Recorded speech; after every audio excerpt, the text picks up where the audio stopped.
ত্রিপুরা সংস্কৃতি সমন্বয় কেন্দ্রের উদ্যোগে কথায় সঙ্গীতে শ্রদ্ধা ও স্মরণ উস্তাদ রশিদ খানের প্রতি শ্রদ্ধা জানানো হয় স্টুডেন্ট হেলথ হোমে। উপস্থিত ছিলেন রাজ্যের প্রাক্তন মুখ্যমন্ত্রী মানিক সরকার সহ অন্যান্য বিশিষ্ট ব্যক্তিত্বরা। 19 জানুয়ারি 2024 ইংরেজি। Bureau report, AGT Live 24/7।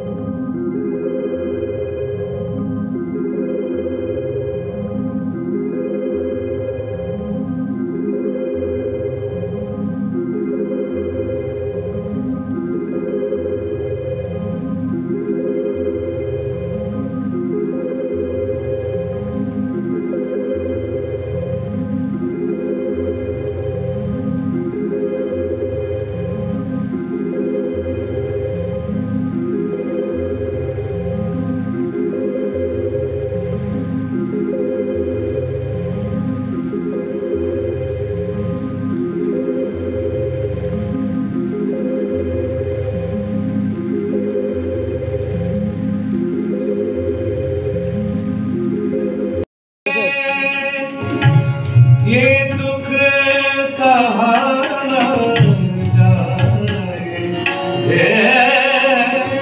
ये दुख सहारा जाए, याद याद आए, याद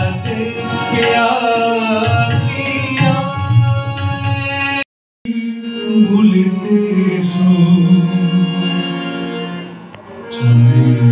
চৌধুরী জীবন সীমানা পারে আধারে ঢেকেছে আলোর ঠিকানা, গান ভুলেছে পাখি ভুলেছে বিষাদ মেঘের আলিঙ্গনে তুমি আজ দূর বহুদূর, তুমি আজ দূর বহু। একটা প্রস্তাব উপস্থিত করেন। আমি যা লক্ষ্য করছি, ত্রিপুরায় তো উচ্চাঙ্গ সঙ্গীত, ধ্রুপদী সঙ্গীতের প্রতি মানুষের দারুণ আগ্রহ। ছোট ছোট ছেলেমেয়েরা অনুষ্ঠানে আসে, তাদের মধ্যে কেউ কেউ জানতেও চায়, তারা যদি গান শিখতে চায় ত্রিপুরায় এসে আমি তাদেরকে গান শিখতে সাহায্য করতে পারবো। যদি আমি তাদের কাউকে কাউকে বলেছিলাম যে আগরতলায় তো মানে আমার এরকম কোনো প্রতিষ্ঠান নেই, কিন্তু আপনারা যদি কলকাতায় যান, আমার বাড়িতেই আমার যে শিক্ষা কেন্দ্রটি আছে সেখানে সাহায্য করার ক্ষেত্রে নিশ্চয়ই আমি ভূমিকা নেব। কিন্তু এটা তো সবার পক্ষে যাওয়া সম্ভব না, স্কুল বন্ধ করে। সব চিন্তা ভাবনা করে আমার পরিবারের লোকদের সাথে আমি কথাবার্তা বলেছি, আমি ত্রিপুরায় একটা কিছু করতে চাই। খুব ভালো, এটা তো উত্তম প্রস্তাব, অভাবনীয় প্রস্তাব আপনার মতো শিল্পীর কাছ থেকে। এবং তারপরে খুব মানে সংকুচিত ভাবে বলছেন, আমি কি একটু মানে জায়গা পেতে পারি শহরের আশেপাশে, শহরের কেন্দ্রস্থলে? বেশি জায়গা আমার লাগবে না, আমি পয়সা দিয়ে জায়গা নেব, সরকারের যে নিয়মকানুন পদ্ধতি। আমি তাকে তখন বললাম যে চট করে তো জায়গা কোথায় কিভাবে দেওয়া যাবে আপনাকে বলা যাবে না, আপনি দয়া করে আপনার নিজের নামে আমাদের সরকারের দৃষ্টি আকর্ষণ করে একটা চিঠি লিখুন, আমি একটু প্রতিষ্ঠান করতে চাইছি, আমার একটু জমি পেলে ভালো হয়, সরকারি নিয়ম অনুযায়ী যে টাকা দিয়ে জমিটা পাওয়া যাবে সেটা নিশ্চয়ই দেব। তিনি চিঠি দেন, সংশ্লিষ্ট দপ্তরের মাধ্যমে চিঠি আমাদের কাছে আসে, আমরা মন্ত্রিসভায় কথা বলি। রশিদ খান আগরতলায় এরকম একটি সঙ্গীত প্রতিষ্ঠান করতে চাইছেন। আমি এক সময় তাকে বলেছিলাম, এই আলোচনা যখন চলছিল, আপনি একটা কাজ করুন না, আমাদের যে মিউজিক কলেজ আছে, সরকারি মিউজিক কলেজ, ওখানটাতে আপনি সময় নিন না। মাসে যদি একবার হয়, 3 মাসে যদি 2বার হয়, এটা তো খুব ভালো হয়। ওরা সেটা আমন্ত্রিত হলে পড়বে আসবো, কিন্তু এটা তো একটা সরকার পরিচালিত সংস্থা, তার মধ্যে রবাহুদের মতো অথবা মাঝে মাঝে আমি চলে আসলাম, এসে একদিন 1-2টা এরকম ক্লাসে অংশগ্রহণ করে চলে গেলাম, এটা কি ঠিক হবে? আর এটা সবাই মেনেই বেড়ে তার নিজের দিক থেকেই তো বলা এই বক্তব্য আমার মনে হয়েছে এটা অত্যন্ত সঙ্গত। তারপরে আমি তাকে ইনসিস্ট করি। আমাদের মন্ত্রিসভায় সবাই সাকলে তার এই যে আবেদন, তাতে সাড়া দিয়েছেন, বলছেন নিশ্চয়ই তার মতো শিল্পী আমরা কেন আগরতলা শহরে যদি ভদ্রলোক কোনো প্রতিষ্ঠান করতে চান, আমরা কেন তাকে সাহায্য করবো না? তখন আমরা জায়গা খুঁজতে শুরু করলাম। জায়গা খুঁজতে গিয়ে আমাদের রেভিনিউ ডিপার্টমেন্টের তরফ থেকে এয়ারপোর্টের দিকে যাওয়ার পথে বাদিকে জায়গা তারা খুঁজে বের করল। এখন যেখানে tripurainfo.com আছে, এগুলো সব খালি ছিল। এই জায়গাটাই তারা বললেন। আমরা গিয়ে দেখলাম, রশিদ খান সাহেব আসলেন, তার স্ত্রীও তার সঙ্গে ছিলেন, আর তার সঙ্গীরা। তাদের ভীষণ পছন্দ হয়েছে, খুব ভালো হলো। এয়ারপোর্ট থেকে নেমেই আমরা 5-7 মিনিটের মধ্যে চলে আসতে পারবো। অনুষ্ঠান শেষ করে কয়েকদিন থেকে বেরিতে গেলে পরেও আমাদের অসুবিধা হবে না। তারপর সমস্ত ঠিকঠাক করে তাকে এখানে জায়গা দেওয়া ঠিক হলো, কিন্তু পরবর্তী সময় কিছু সমস্যা তৈরি হলো। পেছনের যে বসতি যেটা আছে, তাদের আসা যাওয়ার ক্ষেত্রে যে রাস্তাটা, এটা সরকারিভাবে ঘোষিত রাস্তা না হলেও এতে তারা আসা যাওয়া করতেন, তাদের দিক থেকে কিছু আপত্তি তোলা তুললেন। যে রশিদ খান, ওনার নাম আমরা শুনেছি, বিরাট বড় শিল্পী, উনি এখানে একটা প্রতিষ্ঠান করবেন, আমার সেখানে যাব, তার জন্য প্রস্তুতি শুরু হয়েছে, ঘরবাড়ি বানানো আরম্ভ হয়েছে। এই এলাকাটার গুরুত্ব যে এত বেড়ে যাবে দিনে দিনে, এটা অনেকেরই ভাবনার মধ্যে ছিল না। তারপর রশিদ খানও আসলেন, পছন্দ হলো, জায়গাটা আমরা আইডেন্টিফাই করলাম এবং তিনি সেখান থেকে এই জায়গাটা ক্রয় করলেন। তারপরে আমি শুনলাম তার মা সাকরি বেগম তার স্মৃতির প্রতি শ্রদ্ধা নিদর্শন হিসেবে তার নামে এই প্রতিষ্ঠানটি তিনি করবেন এবং তার নাম তিনি করতে চাইছেন সঙ্গীত গ্রাম। আমাদের কাছে অসাধারণ মনে হয়েছে তার ভাবনা চিন্তা। আমরা বলছি, আপনার প্রতিষ্ঠান আপনি করবেন, আপনার পয়সায় করবেন, আপনি যার নামে করবেন, তাতে আমাদের তো কিছু আপত্তি নেই, এটা সরকারি প্রতিষ্ঠান না, আপনি করবেন। এবং এটা করতে গিয়ে সবটা যে তিনি তার জমানো টাকায় করতে পেরেছেন তা না, তিনি নিজেই বলছেন এত টাকা তো আমার নেই, জায়গাটা আমাকে কিনতে হয়েছে, কিন্তু বাড়ি টাড়ি করতে গেলে টাকা লাগবে, বিভিন্ন প্রতিষ্ঠানের কাছ থেকে সাহায্য, সম্ভবত ওএনজিসি আমাদের ত্রিপুরায় যেহেতু কাজ করে, তাদের কিছু সামাজিক দায়িত্ব পালন করতে হয়, তার জন্য কিছু টাকা তারা খরচ করে, এটা তিনি জানতেন রশিদ খান। তাদের সঙ্গে লেখাপড়া করে, পার্সু করে, সেখান থেকে আর্থিক সাহায্য নেওয়ার চেষ্টা করে। ওএনজিসির কর্তৃপক্ষ আমাদের সরকারের কাছে জানতে চায়, রশিদ খান সাহেব তিনি তো ত্রিপুরার লোক না, তিনি তো কলকাতার মানুষ, এখানে এরকম একটা কিছু প্রতিষ্ঠান করতে চায়, আমরা তো এখানে যেহেতু আমাদের এসেটের প্রপার্টি আছে, কাজ করছি, ফলে এখানকার কাজে লাগে এবং কিছু সামাজিক কাজের জন্য আমরা পয়সা খরচ করার সুযোগ আমাদের আছে। তো আমরা উনি যে চাইছেন আমাদের কি তাকে সাহায্য করা সঠিক হবে? আমরা এক কথায় বলেছি, কেন সঠিক হবে না? তিনি তো আমাদের এখানেই প্রতিষ্ঠান করবেন, আমাদের ছেলে মেয়েদেরই কাজ শেখাবেন, এরা তো আমাদেরই সম্ভব। এরা ভবিষ্যতে যখন বাড়বে, বড় হবে, ত্রিপুরা এবং দেশের সবার জন্যই তো তারা এই শিল্প সংস্কৃতির অঙ্গনে নিজেদেরকে ব্যাপৃত করবেন না, কোনো সাহায্য করুন। দেখা গেল পরবর্তী সময়ে সম্ভবত ওএনজিসি তাদেরকে সাহায্য করবে এবং এটা উদ্বোধনী অনুষ্ঠানে সমবিবাহের 2 দিন 3 দিন যাবৎ সেখানে অনুষ্ঠানের আয়োজন হয়েছে। শত শত মানুষ আগরতলা শহরের সেখানে গেছেন, ভারতবর্ষের বিভিন্ন প্রথিতযশা শিল্পী, তাদেরকে তিনি সমাগম ঘটিয়েছিলেন। এবং এই যে প্রতিষ্ঠানটা হলো,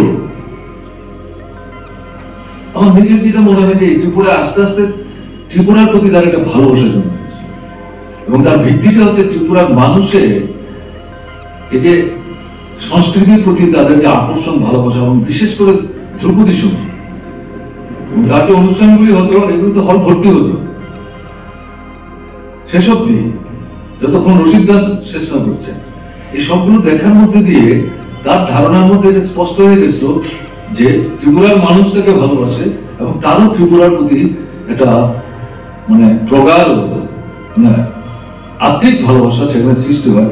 এই দুটো মিলিয়ে তার মাথায় যে অনেক আগে থেকে নামে কিছু একটা করবেন ভাবছিলেন, এটাকে একটা বাস্তব রূপ দেওয়ার ক্ষেত্রে ত্রিপুরাকেই তিনি বেছে নিয়েছেন। আমি তাকে জিজ্ঞেস করেছিলাম, আপনি ত্রিপুরায় কেন করছেন? আপনি পশ্চিমবঙ্গের সবকিছু আপনার, আমি তখনও জানতাম না তিনি উত্তরপ্রদেশের মানুষ। জিজ্ঞেস করি, প্রয়োজন হয় ওখানে কেন করছেন? তিনি মুসকে এসেছেন, কোনো জবাব নেই। কিছু যখন বলতে চাইছি না তাকে কেন আমি এরপরে পিড়ি করতে দেব। যাই হোক, এটা করেছেন, এটা একটা মানে দারুণ সম্পদ, কিন্তু এটার অবস্থা হালে কি আছে না আছে আমার মধ্যে ব্যক্তিগতভাবে জানা নেই। আমি লক্ষ্য করেছি এটা করা নিয়ে নানা দিক থেকে ঈর্ষাকাতর যারা বিভিন্ন পত্রিকাকে আশ্রয় করে তাকে ব্যতিব্যস্ত করার চেষ্টা করেছেন। সে তো স্বল্পভাষী মানুষ, শিল্পী তো, সে এগুলো জবাব দেওয়ার চেষ্টা করতেন না। একসময় কোন একটা অনুষ্ঠানে এই রবীন্দ্র শতবার্ষিকী ভবনে তিনি উপস্থিত ছিলেন, আমাকেই তখন মুখ খুলে বলতো যারা এগুলো করছেন তারা জানেন না, তিনি পয়সা দিয়ে জায়গায় কিনে এটা করছেন, আমরা তাকে বলিনি, তিনি নিজের থেকে এগিয়ে এসছেন এবং এখানে ত্রিপুরার ছেলে মেয়েই শিখবে। আপনারা এখন রশিদ খান তার সঙ্গে যখন কথাবার্তা হইতো, আমাদের কিন্তু পারিবারিক সম্পর্ক না, এই প্রশ্নই আসে না, কি করে আসবে? আগরতলায় আসছে রশিদ খানের সাথে একসাথে বসে অন্তত একবেলা খাবো না, এটা হতো। সে নিজেই বলতো কি হচ্ছে, আমাদের দিকে নিমন্ত্রণ করছেন না। মানে যখন জানছি 2-3 দিন থাকবে, এই শেষের দিন হয়তো ভাবতাম, হ্যাঁ নিজেই বলতো। তো যাই হোক, তো সেখানে কথাবার্তা বলতে গিয়ে যেটা দেখতাম, রাজনীতির বিষয় নিয়ে তিনি নিজেকে কোনো সময় যুক্ত করতেন না, কিন্তু সমাজের ভালো মন্দ নিয়ে কথাবার্তা বলতেন। ধর্ম ভীরু ছিলেন এটা আমার মনে হয়নি, কিন্তু নিজে একেবারে ধর্মের ব্যাপারে সম্পৃক্ত এটাও মনে হয়। তো তার যেটা লক্ষ্য করা গেছে, যেটা খোলা মনে তিনি বলতেন যে উচ্চাঙ্গ সঙ্গীত আমার কাছে সাধনার মতো, এটা আমার কাছে সাধনা, এবং এটা করার মধ্য দিয়ে আমার মনের যে প্রসারতা, উদারতা, এটা ব্যক্তি করতে সাহায্য করেছে। সে নিজে কিন্তু বলছেন এটা, এবং নিজেই বলছেন যে আমরা যদি মনের দিক থেকে সংকীর্ণ না হই, পরশ্রী কাতর হই, তাহলে ভালো সঙ্গীত গাইব কি করে? এটা সম্ভব? এটা হতে পারে। উচ্চাঙ্গ সঙ্গীত এমন একটা মানে ক্ষেত্র, সংকীর্ণতা নিয়ে বড় শিল্পী এক্ষেত্রে হওয়া যায়, এটা একটা অসাধারণ কথা, বিশেষ করে শিল্পীদের কাছে, নবীন প্রজন্মের যারা শিল্পী। এবং ঈর্ষা তিনি করতেন না। আমি দেখেছি অনেক মানে তার যে গুরুদেবের কথা বলেছেন, কিন্তু মূলত তিনি সঙ্গীত শিক্ষা নিয়েছেন তার দাদুর কাছে, কিন্তু বাকি সবার নাম শ্রদ্ধার সাথে তিনি স্মরণ করতেন। এবং তার সময়ে যারা সেরা ছিলেন, তার অনেক উপরে ছিলেন অথবা তার থেকে একটু পেছনে আছেন, তাদের আয়োজিত অনুষ্ঠানে তিনি সশরীরে উপস্থিত থেকে শিল্পী হিসাবে না, শ্রোতা হিসাবে শুনতেন, যেটা অনেকেই আমরা করি না। আর তার অনুষ্ঠানে এরকম শিল্পীরা উপস্থিত হলে তিনি সচকিত হতেন, একটু ভীত হয়ে পড়তেন, আমি ভুল গান করি, আমার না কোথাও ভুল হয়ে যায়, অতিমাত্রায় সতর্ক থাকতেন। এই যে মানসিকতা, এটাই রশিদ খানকে রশিদ খান হতে সাহায্য করেছে, অসাধারণ। এবং এই প্রথম রশিদ খানকে আমি সামনাসামনি দেখবার সুযোগ পেয়েছি আমাদের পুরাতন সচিবালয়ে। অনুষ্ঠানের আয়োজক উদ্যোক্তা যারা, তাদের একজন ছিলেন, আমি সেই বন্ধুটির চেহারা এবং নাম স্মরণ করতে পারছি না, ঘটনাটা আমার মনে আছে। তিনি গেছেন না, প্রায় আধা ঘন্টার সময় নিয়ে কথাবার্তা করেছে, গান বাজনা নিয়ে। এবং তিনি তখন বলছিলেন আমি এর আগেও আগরতলা এসেছি। তো উঠে আসবার সময় একটা প্যাকেট আমার হাতে তুলে দিয়েছে। আমার প্রথম মনে হয়েছিল সম্ভবত গানের ক্যাসেট বা এই জাতীয় কিছু বিষয় হবে। হাতে নিয়ে আমি দেখছি এ তো মনে হচ্ছে কাপড়। তারপর তার সামনে দাঁড়িয়ে দাঁড়িয়ে আমি খুলে দেখছি দুটো পাঞ্জাবি, রঙিন পাঞ্জাবি, নকশি করা। আমি বললাম এগুলো আপনি কেন নিয়েছেন? বললো আমি তো জানি আপনি পাঞ্জাবি পড়েন। আমি হাসতে হাসতে বলছি আমি পাঞ্জাবি পড়ি, কিন্তু আপনাকে পাঞ্জাবি আনতে হবে কেন? বলি আবার আপনি সঙ্গে সঙ্গে বলছি আমি তো সাদা পাঞ্জাবি পড়ি। বলি তাহলে তো আমার ভুল হয়ে গেছে, আমি এগুলো রেখে যাচ্ছি, আমি পরের বার সাদা পাঞ্জাবি নিয়ে আসবো। অসম্ভব, আর কখনো কিছু আনবেন না। আপনি নিজে আসবেন, গান গাইতে আসবেন, গানে গানে ত্রিপুরাকে ভরিয়ে রাখবেন। এবং সেদিন সন্ধ্যায় রবীন্দ্র ভবনের তার অনুষ্ঠানে আমি উপস্থিত হয়েছিলাম। সামনাসামনি প্রথম তার সঙ্গীত যেটা পরিবেশিত এটা আমার শুনবার সুযোগ হয়েছিল। আমি আজকে বলে বলছি না, সেদিন আমি মথিত হয়েছিলাম। সম্ভবত ইমন কল্যাণ রাগে তার প্রথম গানটি ছিল উজাড় করা। প্রায় 1 ঘন্টা যাবৎ আমি ছিলাম অনুষ্ঠানে। তারপরে তিনি গান গেয়েছেন। আমি শুধু যাওয়ার আগে, কারণ শেষ পর্যন্ত বসে থাকা যাবে না, আপনারা মুখ্যমন্ত্রীর দায়িত্বে বৃত করেছিলেন, গান শুনে তো রাত কাভার করে দিলে চলবে না, আপনারাই তো সমালোচনা কাজও আছে। যাওয়ার আগে আমি শুধু উদ্যোক্তাদের ডেকে বলেছিলাম যে প্রথম গানটা যে শুনলাম, নিশ্চয়ই আপনারা সব রেকর্ড করছেন, প্রথম গানের ক্যাসেটটা নিচে, সেই ক্যাসেটটা আমার কাছে এখনো আছে। প্রতি মাসে এবং সময় সময় মাসে একাধিকবার তার গান আমি শুনি। এবং তিনি পরবর্তী সময় নিজের হাতেই আমাদের সাথে পরিচয় হওয়ার সুবাদে নতুন যে সমস্ত ক্যাসেট ইত্যাদি করতেন, রেকর্ড করতেন বিভিন্ন অনুষ্ঠানে, দেশে বা বিদেশে, সেগুলো নিয়ে আসতেন, হাত ভরে দিয়ে যেতেন। আমি সেগুলো যত্ন সহকারে রাখবার গভীর শ্রদ্ধা নিবেদন করছি। তার স্ত্রী, 2 কন্যা, 1 ছেলে সহ পরিবার পরিজনদের প্রতি আন্তরিক সমবেদনা জ্ঞাপন করছি। ত্রিপুরার সংস্কৃতি মানা মানুষদের পক্ষ থেকে তার স্মৃতির প্রতি শ্রদ্ধা নিবেদনের লক্ষ্য নিয়ে ত্রিপুরা সংস্কৃত পরিষদ যে উদ্যোগ নিয়েছে, যে আয়োজন করেছেন, তার জন্য সংস্কৃতি পরিষদকে, সংস্কৃতি সমন্বয় কেন্দ্রকে আমি আন্তরিকভাবে ধন্যবাদ জানাচ্ছি।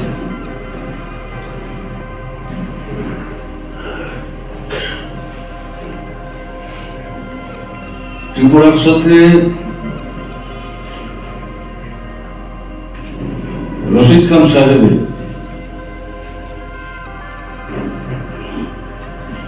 সম্পর্ক গড়ে উঠেছে সঙ্গীতের অনুষ্ঠানে আমন্ত্রিত হয়ে ত্রিপুরায় মাঝে মাঝে আসার মধ্যে দিয়ে। সরকারে যাওয়ার আগে রশিদ খান সাহেবের সাথে আমার ব্যক্তিগত কোনো পরিচয় ছিল না, আলাপচারিতা ছিল না। কোন একটা অনুষ্ঠানের আয়োজন হয়েছে আগরতলায়, রবীন্দ্র ভবনে, পুরাতন রবীন্দ্র ভবন। উদ্যোক্তাদের তরফ থেকে যোগাযোগ করে আমাদেরকে জানানো হয় যে রশিদ খান সাহেব আসছেন আজকে সন্ধ্যায়, তিনি আমাদের আয়োজিত অনুষ্ঠানে অংশগ্রহণ করবেন, তিনি আপনার সাথে সাক্ষাৎ করতে চান, কথা বলতে